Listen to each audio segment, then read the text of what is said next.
ಸರ್ವಾಭಿಷ್ಟ ಸಿದ್ಧಿರಸ್ತು. ಅಧ್ಯಾಯ 3. Let's be friends. ನಿಂತ್ಕೋ, ರಾತ್ರಿಯೆಲ್ಲ ಎಲ್ಲಿದ್ದೆ? ತಮ್ಮ ಇರುವಿಕೆಯನ್ನು ಗಮನಿಸಿಯೂ ಗಮನಿಸಿದಂತೆ ಹೋಗುತ್ತಿದ್ದ ಮಗಳನ್ನು ತಡೆದರು ಡಾಕ್ಟರ್ ಸುಭಾಷ್. ಕಾಲ್ ಮಾಡಿದಾಗಲೇ ಹೇಳ್ದೆ ಅಲ್ವಾ ಫ್ರೆಂಡ್ ಮನೇಲಿದ್ದೆ ಅಂತ, ನೀರಸವಾಗಿ ಉತ್ತರಿಸಿದಳು ಸಿಂಚನ ಎತ್ತಲೋ ನೋಡುತ್ತಾ. ಮುಖ ಕೊಟ್ಟು ಮಾತನಾಡಲು ಇಚ್ಛಿಸದ ಮಗಳ ರೀತಿಯನ್ನು ಕಂಡು ತಾವೇ ಕೂತಲ್ಲಿಂದ ಎದ್ದು ಬಂದು ಎದುರಿಗೆ ನಿಂತು ಸೂಕ್ಷ್ಮವಾಗಿ ಗಮನಿಸಿದರು ಸುಭಾಷ್. ಅಲ್ಲಲ್ಲಿ ಹರೆದಂತಿದ್ದ 3/4 ಜೀನ್ಸ್, ಮೈಗಂಟಿದಂತೆ ಸೊಂಟದವರೆಗಿದ್ದ ಟೀ ಶರ್ಟ್, ಗಾಳಿಗೆ ಹಾರುತ್ತಿದ್ದ ಬಿಚ್ಚುಗೂದಲು, ಕಿವಿಯಲ್ಲಿ ಪುಟ್ಟದೊಂದು ನಕ್ಷತ್ರಾಕಾರದ ಮುತ್ತಿನೋಲೆ, ಬಲಗೈ ಮಣಿಕಟ್ಟಿಗೆ ಕಟ್ಟಿದ್ದ ಸ್ಮಾರ್ಟ್ ವಾಚ್, ಬೋಳಾಗಿದ್ದ ಕತ್ತು ಹಣೆ, ಎಲ್ಲಕ್ಕಿಂತ ಕಾಂತಿ ಕಳೆದುಕೊಂಡ ಕಂಗಳು, ಸೊರಗಿದ ಮೊಗವನ್ನು ಕಂಡು ಕ್ಷಣ ಮನಸ್ಸಿಗೆ ಪಿಚ್ಚೆಂದಿತು. ಮಗಳ ಉಡುಗೆ ತೊಡುಗೆ ಈಗಿನ ಕಾಲಕ್ಕೆ ತಕ್ಕಂತಿದೆ, ಅಡ್ಡಿಯಿಲ್ಲ. ಅವಳ ಆಲೋಚನೆ ಅದು ಈಗಿನ ಕಾಲಕ್ಕೆ ತಕ್ಕಂತೆ ಇಲ್ಲ, ಅದು ಈಗಿನ ಕಾಲಕ್ಕೂ ಮೀರಿದೆಯೇನೋ ಅನಿಸುತ್ತಿದೆ. ಇವಳನ್ನು ಬೆಳೆಸುವಲ್ಲಿ ಎಲ್ಲಿ ಎಡವಿದೆ ತಾನು? ದೊಡ್ಡ ಮನೆ, ಬೇಕಾದ ಉಡುಗೆ ತೊಡುಗೆ, ಅವಳ ಎಲ್ಲ ಅವಶ್ಯಕತೆಗಳನ್ನೂ ಈಡೇರಿಸಿದೆ. ನಿಜವಾಗ್ಲೂ ಅವಳ ಎಲ್ಲ ಅವಶ್ಯಕತೆಗಳನ್ನು ಈಡೇರಿಸಿದೆಯಾ? ಒಳ ಮನಸ್ಸು ಪ್ರಶ್ನಿಸಿದಂತಾಯಿತು. ಗಾಯತ್ರಿ ಬದುಕಿದ್ದಾಗ ಎಲ್ಲವೂ ಬಹಳ ಸಲೀಸೆನಿಸುತ್ತಿದ್ದದ್ದು ಅವಳ ನಂತರ ಹೆಜ್ಜೆ ಇಡಲೂ ತೋಚದಂತಾಯಿತು. ತನ್ನ ಬಾಳಲ್ಲಿ ಸುಲೇಖಾಳ ಪ್ರವೇಶವಾದಾಗಂತೂ ಗಾಯತ್ರಿ ಇಲ್ಲದೆ ಒದ್ದಾಡಿದ ಮನಸ್ಸು ಪೂರಾ ಸುಲೇಖಾಳ ಮೇಲೆ ಆಧಾರಿತಗೊಂಡಿತು. ಮೊದಮೊದಲು ಎಲ್ಲವೂ ಹೂವಿನ ಸರವೆತ್ತಿದಷ್ಟು ಸರಾಗವೆನಿಸಿದ್ದು, ನಂತರ ದಿನಗಳೆದಂತೆ ಎಲ್ಲವೂ ಗೋಜಲೆನಿಸತೊಡಗಿತು. ಅಂದು ಗೋಜಲೆನಿಸ ಶುರುವಾದದ್ದು ಇಂದಿಗೂ ಹಲವು ವಿಚಾರಗಳು ಗೋಜಲಾಗಿಯೇ ಉಳಿದಿದೆ. ಸುಲೇಖಾಳ ಮಾಯಾಜಾಲ ಎಷ್ಟರ ಮಟ್ಟಿಗೆ ತನ್ನನ್ನು ಆವರಿಸಿಕೊಂಡಿತೆಂದರೆ, ತನ್ನ ಕರುಳ ಕುಡಿಯಿಂದ ದೂರಾದದ್ದೂ ಸಹ ಅರಿವಿಗೆ ಬರಲೇ ಇಲ್ಲ. ಅರಿವಿಗೆ ಬರುವಷ್ಟರಲ್ಲಿ ಬಹಳಷ್ಟು ಕಳೆದುಕೊಂಡಾಗಿತ್ತು. ಭೂತಕಾಲದ ಪ್ರಪಾತದಲ್ಲಿ ಹುದುಗಿ ಹೋಗಲಿಚ್ಛಿಸುತ್ತಿದ್ದ ಮನಸ್ಸನ್ನು ಬಲವಂತವಾಗಿ ಎಳೆದು ವರ್ತಮಾನಕ್ಕೆ ತರುವಷ್ಟರಲ್ಲಿ ಎದುರಿಗಿದ್ದ ಮಗಳು ಯಾವಾಗಲೂ ಮಾಯವಾಗಿದ್ದಳು. ನಿಟ್ಟುಸಿರೊಂದ ಚೆಲ್ಲಿ ಸೋಫಾದಲ್ಲಿ ಕುಸಿದರು ಹೆಸರಾಂತ ವೈದ್ಯ ಡಾಕ್ಟರ್ ಸುಭಾಷ್. ಹಾಸಿಗೆಯ ಮೇಲುರುಳಿ ಮೌನವಾಗಿ ಸೂರು ದಿಟ್ಟಿಸುತ್ತಿದ್ದ ಸಿಂಚನ ಕಾಫಿಯ ಗಮಲಿಗೆ ಎದ್ದು ಕೂತು ಬಾಗಿಲೆಡೆ ದೃಷ್ಟಿಸಿದಳು. ನಗುಮೊಗದಿ ಕಾಫಿ ಹಿಡಿದು ಬರುತ್ತಿದ್ದ ವೆಂಕಜ್ಜಿಯ ಕಂಡು ಅಪ್ರಯತ್ನವಾಗಿ ಅವಳ ತುಟಿ ಅರಳಿತು. ನೀನು ಮಾಡೋ ಕಾಫಿ ಸುವಾಸನೆನೇ ಬೇರೆ, ಅದನ್ನು ಕುಡಿದಾಗ ಸಿಗೋ ಮಜಾ ಅಂತೂ ಸಖತ್. ಚಪ್ಪರಿಸುತ್ತಾ ಹೀರಿದಳು ಕಾಫಿಯನ್ನು. ಹಾಗೇನೂ ಇಲ್ಲ, ಎಲ್ಲರೂ ಮಾಡೋ ಹಾಗೇನೆ ನಾನು ಕಾಫಿ ಮಾಡೋದು. ನೀನು ಈ ಅನಾಥೆ ಮೇಲಿಟ್ಟಿರೋ ಪ್ರೀತಿ ಅದರ ರುಚಿ ಹೆಚ್ಚಿಸಿರಬಹುದಷ್ಟೇ. ಪ್ರೀತಿಯಿಂದ ಮುಂದಲೇ ಸವರಿದರು ವೆಂಕಜ್ಜಿ. ಅನಾಥೆ ಅಂತ ಹೇಳಬೇಡ ಎಂದು ಎಷ್ಟು ಸಲ ಹೇಳಿಲ್ಲ ನಿನಗೆ? ಈ ಸಿಂಚನ ಇರೋವರೆಗೂ ನೀನು ಅನಾಥೆಯಲ್ಲ. ನಾನು ಸತ್ತ ಮೇಲೆ ನೀನು ಏನು ಬೇಕಾದರೂ ಹೇಳ್ಕೊ. ಅವಳ ಮಾತು ಮುಗಿಸುವುದರೊಳಗೆ ಅವಳ ಬಾಯಿಗೆ ಕೈ ಅಡ್ಡ ಹಿಡಿದ ವೆಂಕಜ್ಜಿ, ನಿನ್ನ ಬಾಯಲ್ಲಿ ಸಾವಿನ ಮಾತು ಬರಬಾರ್ದು ಕೂಸೆ. ನಾನು ಆಡಿಸಿ ಕೈ ತುತ್ತು ಹಾಕಿ ಬೆಳೆಸಿದವಳು ನೀನು. ನಾನು ಹೆತ್ತ ಮಕ್ಕಳೇ ನನ್ನನ್ನು ದೂರ ಮಾಡಿದಾಗ ಆ ಕೊರತೆ ನೀಗಿದವಳು ನೀನು. 100 ಕಾಲ ಸುಖವಾಗಿ ಗಂಡ ಮಕ್ಕಳೊಡನೆ ಬಾಳಿ ಬದುಕಬೇಕಮ್ಮ ನೀನು. ಅದನ್ನು ನೋಡಿಯೇ ನಾನು ತೀರೋದು ಹೇಳಿ ಬಿಗಿದಪ್ಪಿದರು. ಕಣ್ಣೊರೆಸಿಕೊಂಡು ವೆಂಕಜ್ಜಿಯ ತೆಕ್ಕೆಯಿಂದ ಹೊರಬಂದ ಸಿಂಚನ, ಶುರು ಮಾಡಿದ್ಯಾ ನಿನ್ನ ಅಡುಗುಲಜ್ಜಿ ಪುರಾಣನ ಎನ್ನುತ್ತಾ ಸ್ನಾನಕ್ಕೆ ಹೊರಡಲು ಟವಲ್ ತೆಗೆದುಕೊಳ್ಳ ಹೋದವಳು ಬಾಗಿಲ ಬಳಿ ಹೆಜ್ಜೆ ಸಪ್ಪಳ ಕೇಳಿ ತಿರುಗಿದಳು. ವೆಂಕಮ್ಮ, ಮುಂಬೈನಲ್ಲಿ ನನ್ನ ಫ್ರೆಂಡ್ ಸತ್ಯ ಇದ್ದಾನಲ್ಲ, ಅವನ ಮಗ ಶ್ರೀಕರ್ ಇವತ್ತು ಮಧ್ಯಾಹ್ನದ ಫ್ಲೈಟ್ಗೆ ಬೆಂಗಳೂರಿಗೆ ಬರ್ತಿದ್ದಾನೆ. ಅವನು ಇಲ್ಲಿ ಸ್ವಂತದೊಂದು ಕಂಪನಿ ಶುರು ಮಾಡ್ತಾನಂತೆ, ಇಂಟೀರಿಯರ್ ಡಿಸೈನಿಂಗ್ಗೆ ಸಂಬಂಧಪಟ್ಟದ್ದು. ಸದ್ಯಕ್ಕೆ ನಮ್ಮ ಮನೆಯಲ್ಲೇ ಉಳಿದುಕೊಳ್ತಾನೆ. ಅವನನ್ನು ಏರ್ಪೋರ್ಟಿಗೆ ಹೋಗಿ ರಿಸೀವ್ ಮಾಡೋಕೆ ಹೇಳು ನಿನ್ನ ಕೂಸಿಗೆ. ಮಗಳಿಗೆ ಕೇಳುವಂತೆ ಹೇಳಿದರು. ಲೊಕೇಶನ್ ವಾಟ್ಸಪ್ ಮಾಡಿದ್ರೆ ಆಗಲ್ವಾ? ನಾನು ಹೋಗಲೇಬೇಕಾ? ಕೇಳಿದಳು ಅಸಮಾಧಾನದಿಂದ. ಆಗಲ್ಲ, ಹೋಗಲೇಬೇಕು. ಮಧ್ಯಾಹ್ನ 3 ಗಂಟೆಯಷ್ಟೊತ್ತಿಗೆ ಏರ್ಪೋರ್ಟಿನಲ್ಲಿದ್ದರೆ ಸಾಕು. ಇನ್ನೊಂದು ಕ್ಷಣವೂ ಅಲ್ಲಿ ನಿಲ್ಲಲಿಲ್ಲ ಸುಭಾಷ್. Excuse me Shrikar? ತಂದೆ ವಾಟ್ಸಾಪ್ನಲ್ಲಿ ಕಳಿಸಿದ ಫೋಟೋಗೆ ಹೋಲುತ್ತಿದ್ದ ವ್ಯಕ್ತಿಯನ್ನು ಕಂಡು ತಾನೇ ಹೋಗಿ ಮಾತನಾಡಿಸಿದಳು. ಎಸ್, ನೀವು? ಈಕೆಯ ಪರಿಚಯ ತನಗಿದೆಯೇ ಎಂದು ಯೋಚಿಸತೊಡಗಿದ. I am Sinchana, doctor Subhash ಅವರ ಮಗಳು. ಸ್ನೇಹದಿಂದ ಕೈ ಕುಲುಕಿದಳು. Oh, nice to meet you. Subhash uncle ಮತ್ತೆ ನನ್ನ ಡ್ಯಾಡ್ ಇಬ್ರು ಕ್ಲೋಸ್ ಫ್ರೆಂಡ್ಸ್ ಎಂದು ಸ್ನೇಹದಿಂದ ತಾನು ಅವಳ ಕೈ ಕುಲುಕಿದ. ಹೊರಡೋಣ್ವಾ? ಮುಗುಳು ನಗೆ ಬೀರುತ್ತಾ ಮುಂದೆ ಹೆಜ್ಜೆ ಇಟ್ಟಳು ಸಿಂಚನಾ. ಕಾರಿನ ಡಿಕ್ಕಿಯಲ್ಲಿ ಲಗೇಜ್ ಇಟ್ಟವನು ಮುಂದಿನ ಸೀಟಿನಲ್ಲಿ ಕುಳಿತು ದೀರ್ಘವಾಗಿ ಉಸಿರೆಳೆದು ಬಿಟ್ಟನು. ನಿಲ್ಲದೆ ಹೊಡೆದುಕೊಳ್ಳುತ್ತಿದ್ದ ಮೊಬೈಲನ್ನು ಅವನು ತೊಟ್ಟಿದ್ದ ಟೈಟ್ ಜೀನ್ಸ್ ಪ್ಯಾಂಟಿನ ಜೇಬಿನಿಂದ ತೆಗೆಯುವಾಗ ಅದರ ಜೊತೆಗಿದ್ದ ಕಾಸ್ಟ್ಲಿ ಸಿಗರೇಟ್ ಪ್ಯಾಕ್ ಕೆಳಗೆ ಬಿದ್ದಿತು. ತಕ್ಷಣ ಬಗ್ಗಿ ಅದನ್ನೆತ್ತಿಕೊಂಡವನೇ ಸಿಗರೇಟ್ ಒಂದನ್ನು ತುಟಿಗಳ ನಡುವೆ ಇರಿಸಿ ಅದರ ತುದಿಗೆ ಬೆಂಕಿ ಹೊತ್ತಿಸಿದ ನಂತರವೇ ಕಾಲ್ ರಿಸೀವ್ ಮಾಡಿದ್ದು. ಎಸ್ ಡಾರ್ಲಿಂಗ್, ಏನ್ ವಿಷಯ? ಸೀಟಿಗೊರಗಿ ಹೊಗೆ ಬಿಡುತ್ತಾ ಕೇಳಿದ. ತೀರಾ ಮಾಡ್ ಎನ್ನುವಂತಿರುವ ಸಿಂಚನಾ ಸಲೀಸಾಗಿ ಹುಡುಗರೊಂದಿಗೆ ಬೆರೆಯುವವಳಾದ್ದರಿಂದ ಶ್ರೀಕರ್ನ ವರ್ತನೆ ಅವಳಿಗೇನು ಅನಿರೀಕ್ಷಿತವೆಂದಾಗಲಿ ಅದರಿಂದ ಮುಜುಗರವೆಂದಾಗಲಿ ಎನಿಸಲಿಲ್ಲ. Hello hello hello, hold on baby. Travelling ನನಗೇನು ಹೊಸದಲ್ಲ. ಮುಂಬೈಯಿಂದ ಬೆಂಗಳೂರಿಗೆ ಬರೋದು ಹುಲಿ ಬೋನು ಹೊಕ್ಕಂತ ರಿಸ್ಕ್ ಅಲ್ಲ. ಎಲ್ಲಕ್ಕಿಂತ ಹೆಚ್ಚಾಗಿ you don't have any rights to question me. Okay, bye. ಪೂರ್ತಿ ಸಂಭಾಷಣೆ ಹಿಂದಿಯಲ್ಲಿ ನಡೆದಿತ್ತು. ಶ್ರೀಕರ್ ಇದ್ದದ್ದು ಮುಂಬೈಯಲ್ಲಿ ಅಲ್ಲವೇ?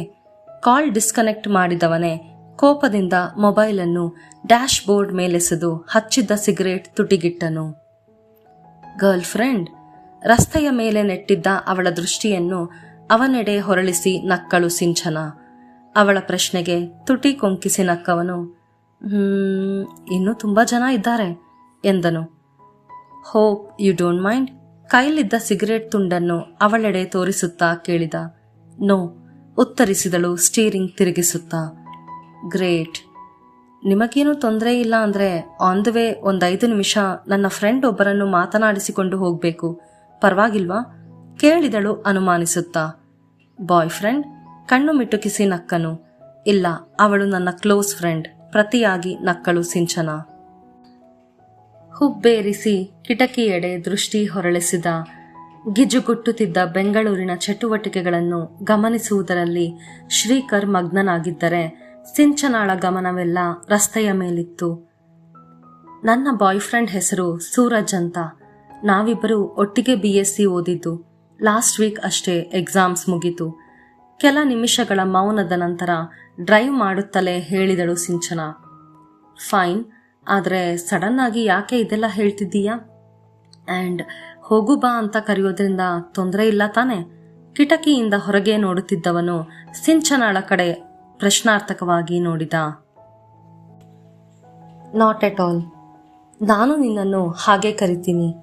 ಇದನ್ನೆಲ್ಲ ಯಾಕೆ ಹೇಳಿದೆ ಅಂದರೆ ನನಗೆ ಯಾರೂ ಬಾಯ್ ಫ್ರೆಂಡ್ಸ್ ಇಲ್ಲ ಅಂತ ನೀನು ಮಿಸ್ಟೇಕ್ ಮಾಡ್ಕೋಬಾರ್ದಲ್ವಾ, ಅದಕ್ಕೆ. ಮುಕ್ತವಾಗಿ ನಕ್ಕಳು.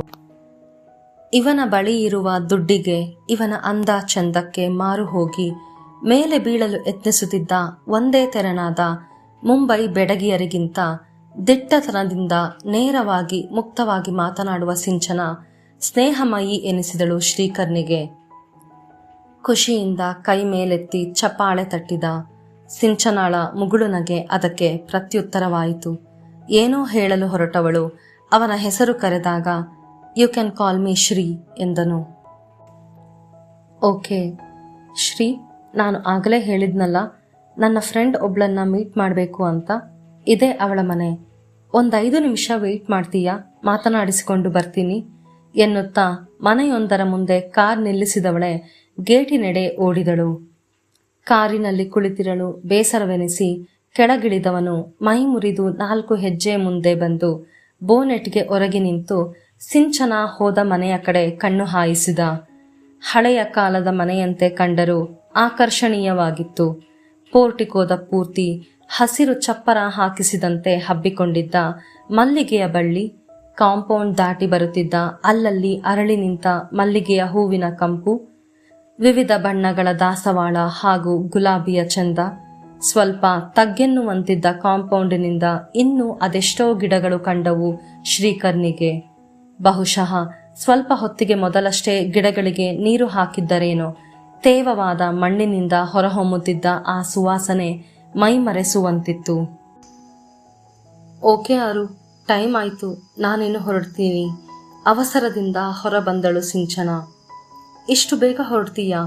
ಏನು ಮಾತಾಡಿದಂಗೆ ಆಗ್ಲಿಲ್ಲ. ಮುಖ ಊದಿಸಿ ಹೇಳಿದಳು ಅವಳ ಹಿಂದೆಯೇ ಬಂದ ಅರ್ಪಿತಾ.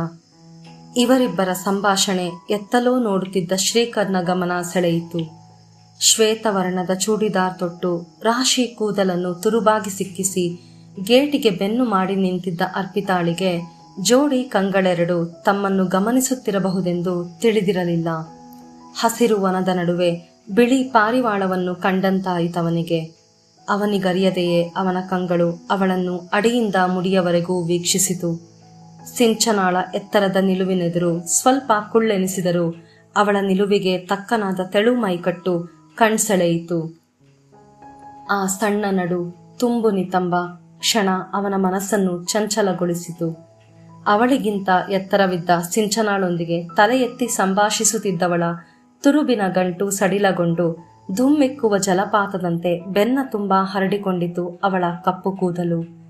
ನನ್ನೊಡತಿಯ ಸೌಂದರ್ಯವನ್ನು ದಿಟ್ಟಿಸುವ ಅಧಿಕಾರ ನಿನಗಿಲ್ಲವೆಂದು ಹೇಳಿದಂತಾಯಿತು ಅವಳ ಕೇಶರಾಶಿ. ತಲೆ ಕೊಡವಿ ಅವರುಗಳಿಗೆ ಬೆನ್ನು ಮಾಡಿ ನಿಂತನು.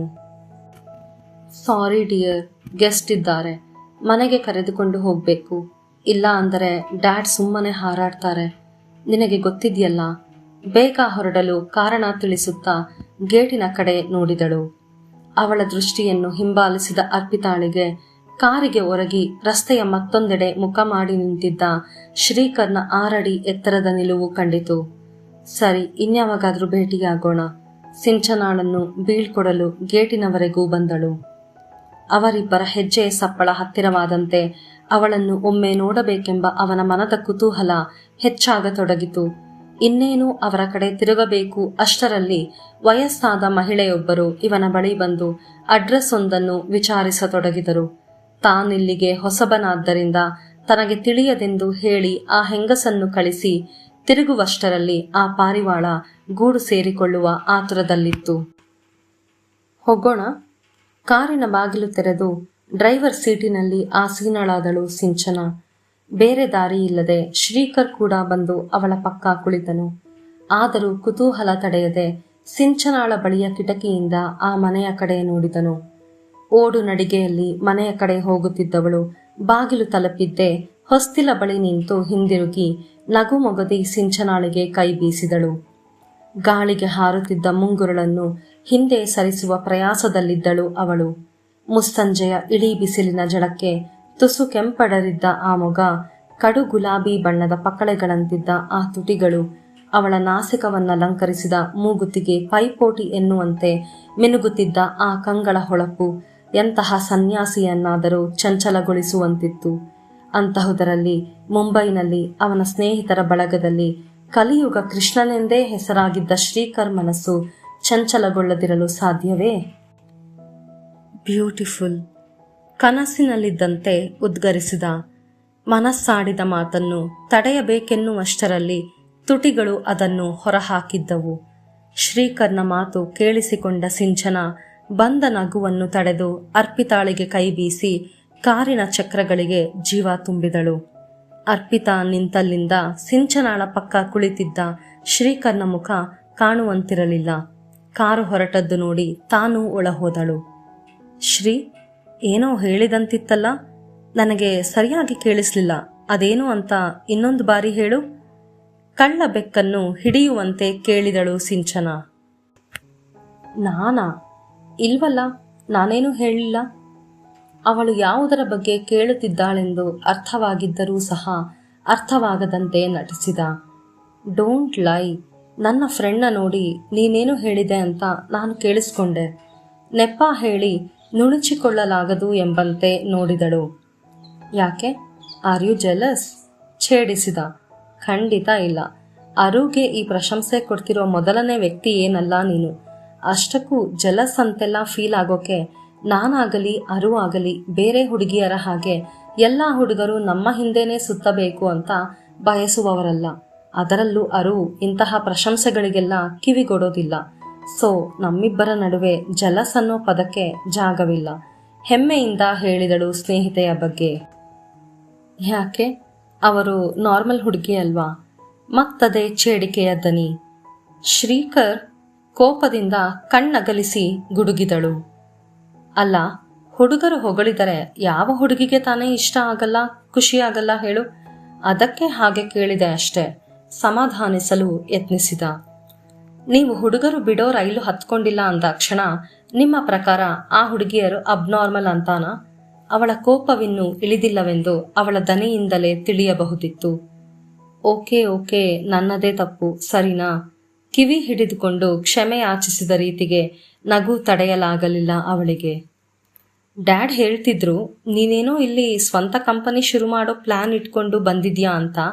ಆದರೆ ನಿಜ ಹೇಳ್ತೀನಿ, ನಿನ್ನ ಈ ಹುಡುಗಾಟಿಕೆ ನೋಡ್ತಿದ್ರೆ ನೀನೊಂದು ಕಂಪನಿ ನಿಭಾಯಿಸಬಲ್ಲೆ ಎಂದು ನನಗಂತೂ ನಂಬಿಕೆ ಬರ್ತಿಲ್ಲ. ಅವನ ಸ್ವಭಾವವನ್ನು ಕಂಡು ಮನದಲ್ಲೆದ್ದ ಪ್ರಶ್ನೆಗಳನ್ನು ಅವನ ಮುಂದಿಟ್ಟಳು ಸಿಂಚನ. ಮೇಡಮ್, ಮುಖ ನೋಡಿ ಮಣೆ ಹಾಕಬಾರ್ದು ಅಂತ ದೊಡ್ಡವರು ಹೇಳೋದು ಕೇಳಿಲ್ವಾ? ಒಪ್ಕೋತೀನಿ, ನಾನು ಸೀರಿಯಸ್ ಆಗಿರೋ ಮನುಷ್ಯ ಅಲ್ಲ, ಹಾಗಂತ ಜವಾಬ್ದಾರಿ ಇಲ್ಲದೆ ಇರೋನಲ್ಲ. ಬೆಂಗಳೂರಿನಲ್ಲಿ ನಿಮ್ಮ ತಂದೆ ಹೇಗೆ ಒಳ್ಳೆ ಡಾಕ್ಟರ್ ಅಂತ ಹೆಸರು ಗಳಿಸಿದ್ದಾರೋ ಹಾಗೆ ಮುಂಬೈನಲ್ಲಿ ಡಾಕ್ಟರ್ ಸತ್ಯಜಿತ್ ಮತ್ತು ಡಾಕ್ಟರ್ ಮಿಥಿಲಾ ಸತ್ಯಜಿತ್ ಹಾಗೂ ಅವರಿಬ್ಬರ ಕನಸಿನ ಕೂಸಾದ ಸತ್ಯ ಹಾಸ್ಪಿಟಲ್ಸ್ ಬಹಳಷ್ಟು ಹೆಸರುವಾಸಿ. ಅಂತಹ ಹೆಸರಾಂತ ವೈದ್ಯರ ಮಗನಾದ ನಾನೂ ಕೂಡ ಒಬ್ಬ ವೈದ್ಯನಾಗಬೇಕು ಅನ್ನೋದು ನಮ್ಮ ತಂದೆ ತಾಯಿಯ ಆಸೆಯಾಗಿತ್ತು. ಆದರೆ ಲೈಫಲ್ಲಿ ಸೀರಿಯಸ್ ಆಗಿರೋದೇ ಗೊತ್ತಿಲ್ಲದ ನನಗೆ ಪೇಷಂಟ್ ಸೀರಿಯಸ್ ಅಂದರೆ ಅರ್ಥ ಆಗೋದು ಕಷ್ಟ. ಅದಕ್ಕೆ ನಾನು ಕಲರ್ಫುಲ್ ಆಗಿರೋ ಇಂಟೀರಿಯರ್ ಡಿಸೈನಿಂಗ್ ಕೋರ್ಸ್ ಆಯ್ಕೆ ಮಾಡಿಕೊಂಡೆ. 4 ವರ್ಷ ಇಂಟೀರಿಯರ್ ಡಿಸೈನಿಂಗ್ನಲ್ಲಿ BSc ಮುಗಿಸಿ 1 ವರ್ಷದ ಪೋಸ್ಟ್ ಗ್ರಾಜ್ಯುಯೇಷನ್ ಕೂಡ ಮುಗಿಸಿದ್ದೀನಿ. PG ಮಾಡಬೇಕಾದ್ರೇ ಎಕ್ಸ್ಪೀರಿಯನ್ಸ್ಗಾಗಿ ವರ್ಕ್ ಮಾಡೋಕೆ ಶುರು ಮಾಡಿದೆ. ಒಟ್ಟು 3 ವರ್ಷ ವರ್ಕ್ ಎಕ್ಸ್ಪೀರಿಯನ್ಸ್ ಇದೆ. ಕೆಲಸ ನಿಭಾಯಿಸ್ತೀನಿ ಅನ್ನೋ ಭರವಸೆ ಬಂದ ಮೇಲೇನೆ ಸ್ವಂತವಾಗಿ ಶುರು ಮಾಡೋ ನಿರ್ಧಾರ ಮಾಡಿದ್ದು. ಇದಿಷ್ಟು ನನ್ನ ಓದು ಬರಹ ಕೆಲಸದ ಮಾಹಿತಿ. ಇನ್ನು ನನ್ನ ಪರ್ಸನಲ್ ಲೈಫ್ ಬಗ್ಗೆ ಹೇಳಬೇಕು ಅಂದರೆ ಸಿಕ್ಕಾಪಟ್ಟೆ ಫ್ರೆಂಡ್ಸ್ ಹಾಗೂ ಗರ್ಲ್ ಫ್ರೆಂಡ್ಸ್ ಇದ್ದಾರೆ. ಮೋಜು ಮಸ್ತಿ ಯಾವುದಕ್ಕೂ ಕಮ್ಮಿ ಇಲ್ಲ. ಹುಡುಗಿಯರ ಜೊತೆ ಡಿಸ್ಕೋ, ಪಬ್, ಮಾಲ್, ಸಿನಿಮಾ ಅಂತ ಎಲ್ಲ ಕಡೆ ಸುತ್ತಾಡ್ತೀನಿ. ಹುಡುಗರು ಹುಡುಗಿಯರು ಎಲ್ಲ ಸೇರಿ ಔಟಿಂಗ್ ಹೋಗ್ತಿರ್ತೀವಿ. ನೈಟ್ ಸ್ಟೇ ಕೂಡ ಮಾಡಿದ್ದೀವಿ. ಆದರೆ ಯಾವ ಹುಡುಗಿಯನ್ನು ತೀರಾ ಪರ್ಸನಲ್ ಆಗೋಕೆ ಬಿಟ್ಟಿಲ್ಲ. ಒಂದೇ ಉಸಿರಿಗೆ ಹೇಳಿ ಮುಗಿಸಿದ. ಇಂಟ್ರೆಸ್ಟಿಂಗ್. ಅಂದ ಹಾಗೆ ಯಾಕೆ ಪರ್ಸನಲ್ ಆಗೋಕೆ ಬಿಟ್ಟಿಲ್ಲ? ಭಯನ? ಛೇಡಿಸುವ ಸರದಿ ಸಿಂಚನಾಳದ್ದಾಗಿತ್ತು. ಭಯ, ಅದು ಶ್ರೀಕರ್ಗೆ ಚಾನ್ಸೇ ಇಲ್ಲ. ಅಷ್ಟು ಹತ್ತಿರ ಬಿಟ್ಕೊಳ್ಳೋಕೆ ಆ ಲೆವೆಲ್ಗೆ ಯಾವ ಹುಡುಗಿನೂ ನನ್ನ ಎಕ್ಸ್ಪೆಕ್ಟೇಷನ್ಸ್ ರೀಚ್ ಆಗ್ತಾಳೆ ಅನ್ಸಿಲ್ಲ. ತೊಟ್ಟ ಟೀ ಶರ್ಟ್ನ ಕಾಲರ್ ಹಾರಿಸುತ್ತಾ ಹೇಳಿದ, ಇದ್ಯಾಕೋ ಸ್ವಲ್ಪ ಜಾಸ್ತಿ ಆಯಿತು ಅನ್ನಿಸ್ತಿದೆ. ಅಡ್ಡಡ್ಡ ತಲೆ ಆಡಿಸುತ್ತಾ ಗೇಟಿನ ಮುಂದೆ ಕಾರು ನಿಲ್ಲಿಸಿ ಸೆಕ್ಯೂರಿಟಿಗಾಗಿ ಹಾರ್ನ್ ಮಾಡಿದಳು. Nice home. ಅಂದವಾಗಿ ಅಲಂಕೃತಗೊಂಡಿದ್ದ ಬಂಗಲೆಯ ಸುತ್ತ ಕಣ್ಣಾಡಿಸಿದ ಶ್ರೀಕರ್. ವೆಂಕಜ್ಜಿ, ಇವನು ಶ್ರೀಕರ್ ಅಂತ. ಡ್ಯಾಡ್ ಹೇಳ್ತಿದ್ರಲ್ಲ ಅವರ ಫ್ರೆಂಡ್ ಮಗ ಅಂತ, ಇವನೇ. ಮೇಲೆಗಡೆ ರೂಮ್ ಅರೇಂಜ್ ಮಾಡಿಸಿದ್ದೀರಾ? ಕಿಟ್ಟಿಯಲ್ಲಿ ಕಾಣ್ತಿಲ್ಲ. ಕಾರಿಂದ ಲಗೇಜ್ ಶಿಫ್ಟ್ ಮಾಡಬೇಕಿತ್ತು. ಕಿಟ್ಟಿ. ಎದುರಿಗೆ ಬಂದ ವೆಂಕಜ್ಜಿಗೆ ಶ್ರೀಕರ್ನ ಪರಿಚಯ ಮಾಡಿಸುತ್ತಾ ಕೆಲಸದ ಹುಡುಗ ಕಿಟ್ಟಿಯನ್ನು ಕರೆದಳು. ಅಕ್ಕ ಕರೆದ್ರಾ? ಗಿಡಗಳಿಗೆ ನೀರು ಹಾಕ್ತಿದ್ದೆ. ಕೈ ಕಟ್ಟಿ ಬಂದು ನಿಂತ PUC ಓದುತ್ತಿದ್ದ ಹುಡುಗ. ಶ್ರೀ, ಇವನು ಕಿಟ್ಟಿ ಅಂತ, 2nd PU ಓದ್ತಾ ಇದ್ದಾನೆ. ಫ್ರೀ ಟೈಮಲ್ಲಿ ಬಂದು ಸಣ್ಣ ಪುಟ್ಟ ಕೆಲಸ ಮಾಡಿಕೊಟ್ಟು ಹೋಗ್ತಾನೆ. ಇವನು ಮನೇಲಿದ್ದಾಗ ನಿನ್ನ ಬೇಕು ಬೇಡುಗಳನ್ನು ಇವನೇ ನೋಡ್ಕೋತಾನೆ. ಕಿಟ್ಟಿ, ಇವರು ಶ್ರೀಕರ್ ಅಂತ, ನಿಮ್ಮ ದೊಡ್ಡ ಯಜಮಾನರ ಫ್ರೆಂಡ್ ಮಗ. ಇವಾಗ ನನಗೂ ಫ್ರೆಂಡ್. ನಗುತ್ತಾ ಇಬ್ಬರಿಗೂ ಪರಿಚಯಿಸಿ ಕಾರಲ್ಲಿರೋ ಶ್ರೀಕರ್ನ ಲಗೇಜನ್ನು ಮೇಲಿನ ರೂಮಿಗೆ ಶಿಫ್ಟ್ ಮಾಡಲು ಹೇಳಿದಳು ಕಿಟ್ಟಿಗೆ. ಓಕೆ ಶ್ರೀ, ಫ್ರೆಶನ್ ಅಪ್ ಆಗು. ಅಷ್ಟರಲ್ಲಿ ವೆಂಕಜ್ಜಿ ಸ್ನ್ಯಾಕ್ಸ್ ರೆಡಿ ಮಾಡಿರ್ತಾರೆ ಎಂದು ತನ್ನ ರೂಮಿಗೆ ಹೋದಳು ಸಿಂಚನ. ಬಿಸಿ ಬಿಸಿ ನೀರಿನಲ್ಲಿ ಸ್ನಾನ ಮಾಡಿದ ಶ್ರೀಕರ್ ಪ್ರಯಾಣದ ಆಯಾಸದಿಂದಲೋ ಏನೋ AC ಆನ್ ಮಾಡಿದವನೇ ಪಟ್ಟಾಗಿ ಮಲಗಿಬಿಟ್ಟ. ಎಚ್ಚರವಾದಾಗ ಗೋಡೆಯ ಮೇಲಿನ ಗಡಿಯಾರ ಸಂಜೆಯ 6:30 ತೋರಿಸುತ್ತಿತ್ತು. ಮೈ ಮುರಿದಿದ್ದವನು ಮುಖ ತೊಳೆದು ಕೆಳಗೆ ಬಂದಾಗ ಸುಮಾರು 50ರ ಆಸುಪಾಸಿನ ವ್ಯಕ್ತಿ ಒಂದು ಕೈಯಲ್ಲಿ ಕಾಫಿ ಕಪ್, ಮತ್ತೊಂದು ಕೈಯಲ್ಲಿ ಯಾವುದೋ ಮ್ಯಾಗಝಿನ್ ಹಿಡಿದು ಕುಳಿತದ್ದು ಕಂಡ. ತನ್ನ ತಂದೆ ಹಾಗೂ ಸುಭಾಷ್ ರವರು ಆತ್ಮೀಯ ಸ್ನೇಹಿತರಾಗಿದ್ದರೂ ಇಬ್ಬರಿಗೂ ಇದ್ದ ಕೆಲಸದ ಒತ್ತಡದಿಂದಾಗಿ ಫೋನಿನಲ್ಲಿ ಮಾತನಾಡಿಕೊಳ್ಳುತ್ತಿದ್ದರೇ ವಿನಃ ಮುಖತಃ ಭೇಟಿಯಾಗಲಾಗಿರಲಿಲ್ಲ. ಯಾವಾಗಲೋ ಒಮ್ಮೆ ತಂದೆಯ ಫೋನಿನಲ್ಲಿ ಅವರ ಫೋಟೋ ನೋಡಿದ ನೆನಪು, ಆ ಮಸುಕು ನೆನಪು, ಆ ಕನ್ನಡಕದ ಹಿಂದಿದ್ದ ಕಂಗಳ ತೀಕ್ಷ್ಣತೆ, ಅವರು ಕಾಲು ಮೇಲೆ ಕಾಲು ಹಾಕಿ ಕುಳಿತ ಟಿವಿ, ಅವರ ಮೊಗದಲ್ಲಿದ್ದ ಗತ್ತು, ಇವೆಲ್ಲದರಿಂದ ಡಾಕ್ಟರ್ ಸುಭಾಷ್ ಇವರೇ ಇರಬೇಕೆಂದು ಊಹಿಸಿದ.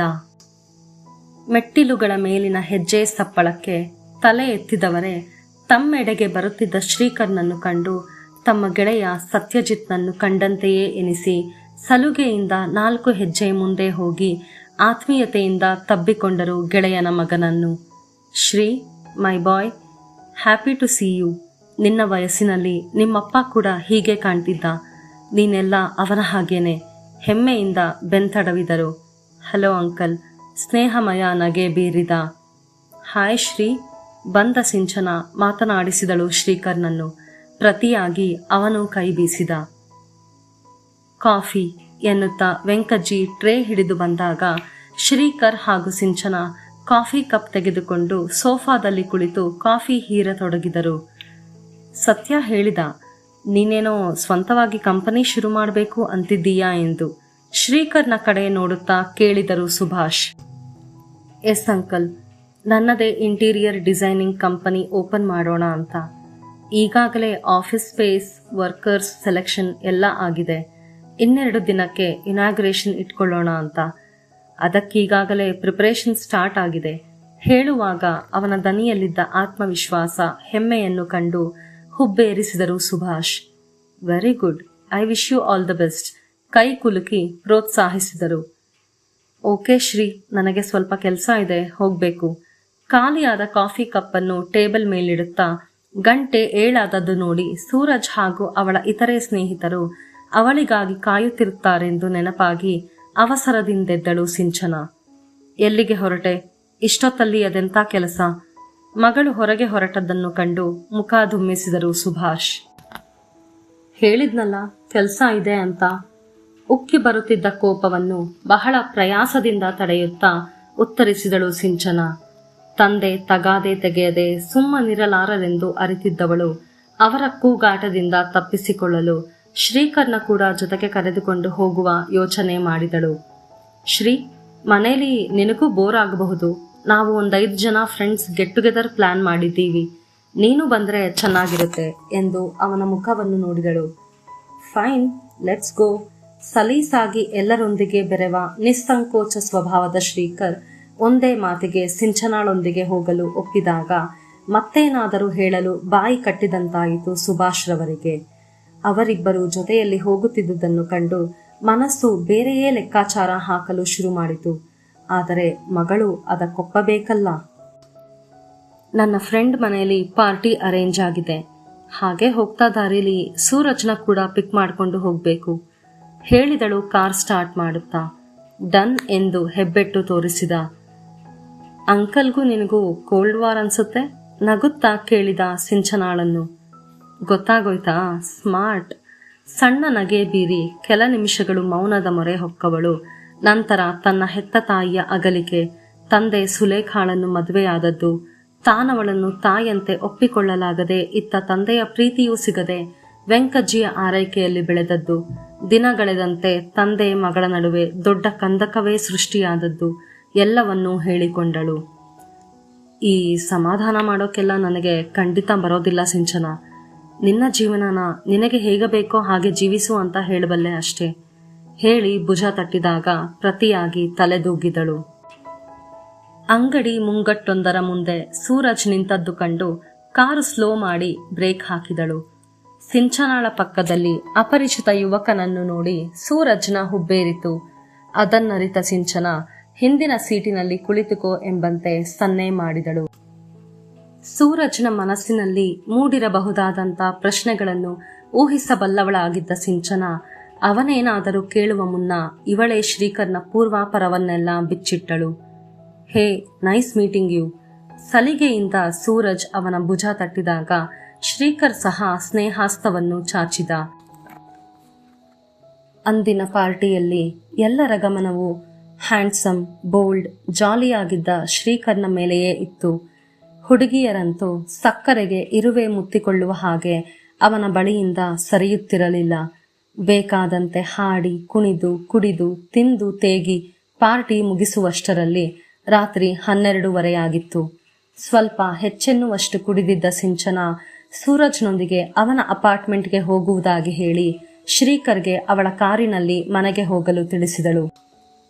ಜೀವನವೆಂದರೆ ಮೋಜು, ಮಸ್ತಿ, ಹುಡುಗಾಟಿಕೆ ಎಂದು ಹಾಯಾಗಿರುವುದರ ಜೊತೆಗೆ ಜೀವನವೆಂದರೆ ಸ್ವಲ್ಪ ಜವಾಬ್ದಾರಿ, ಸ್ವಲ್ಪ ಎಚ್ಚರಿಕೆ, ಸ್ವಲ್ಪ ಸಂಯಮ ಎಂಬುದನ್ನು ತಂದೆಯಿಂದ ಕಲಿತುಕೊಂಡಿದ್ದ ಶ್ರೀಕರ್.